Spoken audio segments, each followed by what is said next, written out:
최신 경제 소식을 빠르고 친절하게 전해드립니다. 스타트 경제, 오늘은 유혜미 한양대학교 경제금융대학 교수와 함께하겠습니다. 교수님 어서 오십시오. 네, 안녕하세요. 어서 오십시오. 자, 오늘은 좀 물가 이야기를 집중적으로 해볼게요. 지금 다음 달부터 도시가스 인상 소식이 들려왔는데 여름이라 일단 난방을 안 떼니까 이게 부담은 적을 것으로 보이지만 앞으로 또 난방을 많이 떼는 취약계층 그리고 가스를 계속 써야 하는 자영업자들은 좀 부담일 것 같은데요. 예, 그렇습니다. 이 도시가스 요금이 8월 1일부터 인상이 되는데요. 우리가 예. 민수용이라고 하는 그 요금이 인상이 됩니다. 민수용은 가정용하고 이제 일반용으로 구분이 되는데요. 가정용이 일반 가정에서 사용하시는 이제 도시가스고, 그리고 일반용이 이제 음식점이나 숙박업, 그다음에 목욕탕 이런 데서 사용하는 이제 도시가스가 되겠는데요. 예. 그 요금이 8월 1일부터 7.3% 도매 요금이 올라갑니다. 네, 이것은 이제 작년 5월 이후에 상당 기간 만에 올라가는 것인데요. 사실은 상업용이라든지 도시가스 발전용 요금은 이미 7월 1일부터 올랐습니다. 그런데 이제 가정용이나 일반용은 아무래도 이제 소비자들한테 많은 부담이 되다 보니까 이번에 이제 가까스로 올리게 되었습니다. 예. 그래서 이런 부분이 많은 부담이 될 것으로 생각이 됩니다. 네, 가스요금 인상이 가스공사의 적자가 크기 때문에 이런 인상이 이루어지는 거잖아요. 지난해 5월에도 말씀하신 것처럼 5.3%의 인상이 있었는데 이렇게 적자 부담이 커지는 원인은 무엇인가요? 예, 기본적으로 원가보다 낮은 가격으로 도시가스를 공급하고 있기 때문입니다. 2022년 이제 우크라이나 러시아 이제 전쟁이 발발하면서 이제 이 천연가스 가격이 굉장히 많이 올랐습니다. 그런데 이제 소비자들의 부담을 고려를 해서 우리나라에서는 도시가스 요금을 그에 합당하게 맞춰서 올리지는 못한 상황입니다. 그리고 다른 물가도 많이 오르고 있었으니까요. 그러니까 원가에 못 미치는 가격으로 계속해서 공급하다 보니까 예. 우리가 흔히 미수금이라고 하는 것이 계속해서 쌓이게 되는 건데요.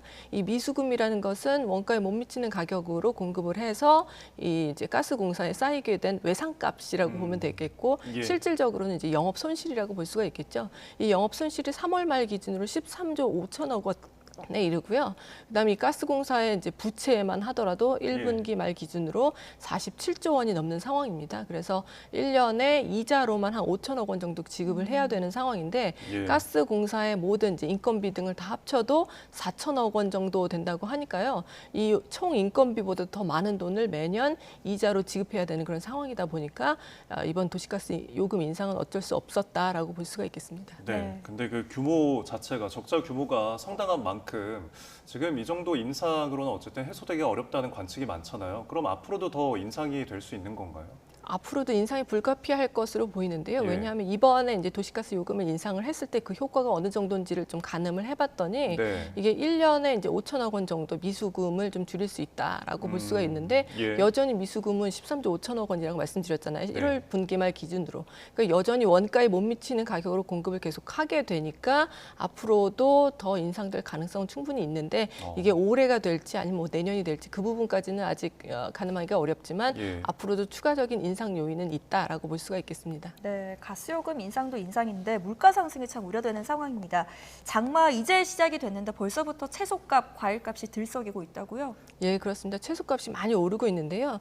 일주일 전, 한 달 전보다도 많이 오르고 있지만 이게 2019년부터 지난 3년 동안 그러니까 아주 최대치나 최소치를 제외하고 평균적인 가격과 비교해봐도 이제 많이 오르고 있는 상황입니다. 네. 그래서 적상추 같은 경우는 한 달 전과 비교해서 35% 정도 올랐는데 이거는 그래도 평년 가격 기준과 비교하면 그렇게 높은 수준은 아닌데 예. 싼 배추, 알배기 배추라고 하죠. 이것은 평년 가격보다도 한 23.5% 정도 비싸고요. 깻잎 같은 것도 지난 3년하고 비교를 했을 때 한 10% 정도 이상. 시금치 같은 경우는 지난 3년과 비교했을 때 한 38% 정도. 그러니까 굉장히 많이 오르고 있다라고 볼 수가 있겠습니다. 예. 가격도 가격이지만 이제 장마 때문에 수혜를 입으면서도 상품의 질이 떨어진다는 이야기도 있거든요. 그리고 장마가 끝나면 사실 물가 상승 요인이 이제 끝나는 게 아니라 폭염도 있고 또 태풍도 있고 요즘 같은 날씨에는 2차 장마까지도 있어서 앞으로도 좀 가격이 추가적으로 오를 가능성은 있는 거죠. 네, 물론입니다. 연초에는 이제 과일값이 많이 올라서 소비자들께서 많이 이제 불만을 호소하셨는데요. 예. 이번에 이제 채소값인데 이 장마가 지나도 역시나 폭염이라든지 아니면 아직까지 태풍이 오지 않았는데 태풍도 올 가능성이 있고요. 네. 이런 것들 때문에도 이제 가격이 오르겠지만 또 배추 같은 경우에는 여름 배추가 평년보다 그 재배 면적이 한 5% 정도 줄어들 것으로 지금 예상되고 있습니다. 따라서 공급이 줄어들면 당연히 가격은 이제 더 오르겠죠. 또 날씨가 받쳐주지 않으면 아무래도 생육이 부진하다 보니까 채소값, 뭐 과일값이 앞으로 더 오를 것도 우리가 대비해야 되는 그런 상황이라고 볼 수가 있겠습니다. 네, 예. 장 보러 가기도 무서운데 그렇다고 해서 또 외식하기도 쉽지 않은 게 외식 물가 상승률이 3년 넘게 소비자 물가 상승률을 웃돌고 있습니다. 물가가 이제 상승을 하면서 소비자들의 어떤 심리가 위축이 되면서 자영업자들의 고충도 또 이어질 것 같아요. 예, 그렇습니다. 그렇지 않아도 고물가, 고금리가 계속되면서 자영업자들의 고충이 심해지고 있는데요. 지금 외식 물가도 더 상승할 가능성이 있게 생겼습니다.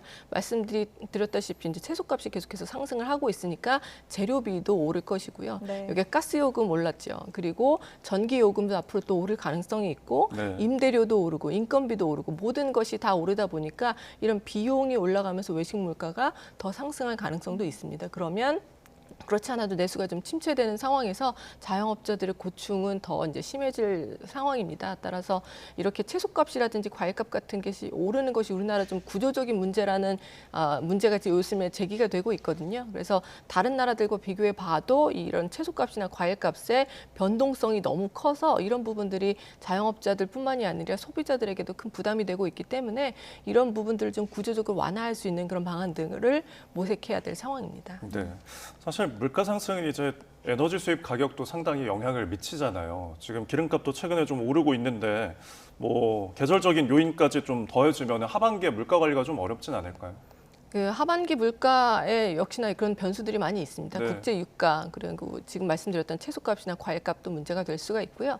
또 환율도 좀 변동성이 큰 모습을 최근에 보이고 있기 때문에 환율이 올라가면 또 수입 물가가 올라갈 수 있어서 이런 부분들이 좀 변수로 볼 수가 있긴 하지만 그래도 아직까지는 좀 기조적으로는 물가가 계속해서 안정되는 흐름을 보이고 있어서 예. 그렇게까지 지금 우려를 할 상황은 아니긴 하지만 앞으로 어떤 변동성을 보일지 이런 요인들이 그런 부분에 따라서 물가가 잘 안정되는 국면으로 갈 수 있을지 좀 관심이 모이고 있는 상황입니다. 네, 교수님께서 말씀하신 것처럼 지난달 물가 상승률도 둔화세를 보였고요.